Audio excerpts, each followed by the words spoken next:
জুলাই গণঅভ্যুত্থানে আশুলিয়ায় ৬ জনের মরদেহ পোড়ানো মামলায় আন্তর্জাতিক অপরাধ ট্রাইব্যুনালে আজ সূচনা বক্তব্য উপস্থাপন করবেন প্রসিকিউশন। এর মধ্য দিয়ে শুরু হতে যাচ্ছে মানবতাবিরোধী এই মামলার প্রথম দিনের সাক্ষ্য গ্রহণ। এছাড়া সম্প্রতি গ্রেপ্তার হওয়া সাবেক ডিআইজি নাহিদুল ইসলামকেও ট্রাইব্যুনালে আনার কথা রয়েছে। বিচারপতি নজরুল ইসলাম চৌধুরী নেতৃত্বাধীন আন্তর্জাতিক অপরাধ ট্রাইব্যুনাল ২-এর বিচার কাজ চলবে।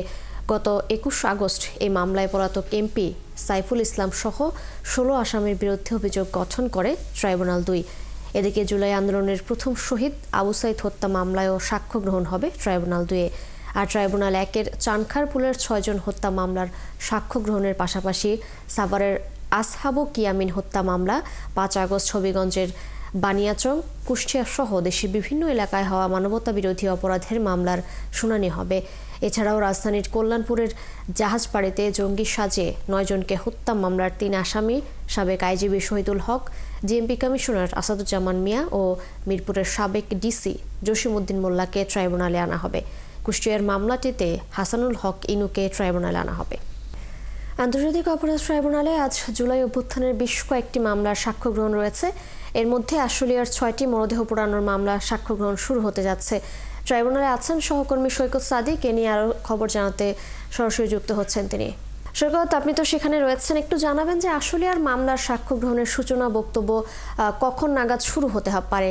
এছাড়া সদ্য গ্রেপ্তার সাবেক ডিআইজি নাহিদুল ইসলামকে কোন মামলায় হাজির করা হবে?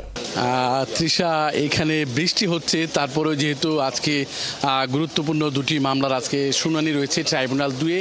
এছাড়া ট্রাইব্যুনালে ১-এও কিন্তু অনেকগুলো গুরুত্বপূর্ণ মামলা রয়েছে। ইতিমধ্যে ট্রাইব্যুনাল ২-এ আশুলিয়া মামলার যেসব আসামি, আপনি জানেন যে সাভারের যে সাবেক এমপি সাইফুল ইসলাম সহ যারা বরখাস্ত এমপি সাইফুল ইসলাম সহ যে ১৬ জন আসামি ছিল, তাদের মধ্যে যে ৮ জন আসামি গ্রেপ্তার রয়েছেন, ঢাকা সার্কেলের সাবেক এসপি আবদুল্লাহিল কাফি সহ তাদের সবাইকে কিন্তু ইতিমধ্যে ট্রাইব্যুনাল ২-এ নিয়ে আসা হয়েছে। সেখানে যে হাজতখানা সেখানে রাখা হয়েছে। এর বাইরে আজকে কিন্তু ট্রাইব্যুনাল ১-এও অনেকগুলো গুরুত্বপূর্ণ মামলায় আপনি দেখতে পাচ্ছেন।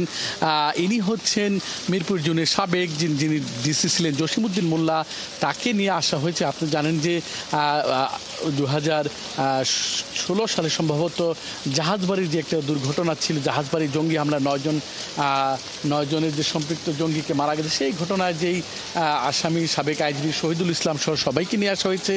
এখন এই চানখারপুলের মামলার যে আসামি তাদেরকেও নিয়ে আসা হচ্ছে। ইতিমধ্যে নামানো হচ্ছে চানখারপুলের মামলার যে আসামি, খুবই গুরুত্বপূর্ণ একটি আসামি সুজন, কনস্টেবল সুজন, যার বিরুদ্ধে সরাসরি গুলির অভিযোগ, তাকেও নিয়ে আসা হয়েছে। কিছুক্ষণ আগে আমি ট্রাইব্যুনালের ২-এর যে চানখারপুলের যে মামলা, সেই মামলার আইনজীবী যারা রয়েছে প্রসিকিউশন, তাদের সাথে কথা বলেছি। তারা বলেছেন যে আজকে তারা সূচনা বক্তব্য উপস্থাপন করবেন এই আশুলিয়ার মামলা। এরপরে তারা ২ জন সাক্ষীকেও নিয়ে আসা হয়েছে।